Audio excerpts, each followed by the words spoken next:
حضرت عمر گئے گورنر صاحب کے مقرر کرنے کے بعد حضرت عمر کا طریقہ تھا، گورنروں کا پتہ کرتے تھے۔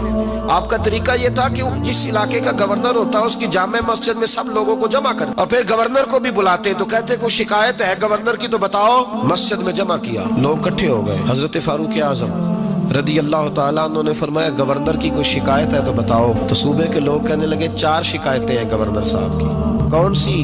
کہ پہلی شکایت یہ ہے کہ جب یہ نئے نئے آئے تھے تو فجر کے بعد مسجد میں بیٹھ جاتے تھے، جس کا دل کرتا تھا مل لے، اب یہ فجر پڑھ کے گھر چلے جاتے ہیں اور اشراق چاشت کے وقت 8-9 بجے آتے ہیں۔ دوسری شکایت یہ ہے کہ یہ پہلے رات کو بھی ملتے تھے، اب صرف دن کو ملتے ہیں، رات کو نہیں ملتے۔ اور تیسری شکایت یہ ہے کہ ہفتے میں 1 دن ملتے ہی نہیں۔ چوتھی شکایت یہ ہے کہ کبھی کبھی روتے ہیں تو بے ہوش ہی ہو جاتے ہیں۔ حضرت عمر نے گورنر کی طرف دیکھا، فرمایا بتائیں جناب۔ حضرت سعید بن عامر رضی اللہ تعالیٰ عنہ کہنے لگے حضور اگر آپ نہ ہوتے کوئی اور پوچھتا تو میں کبھی نہ بتاتا۔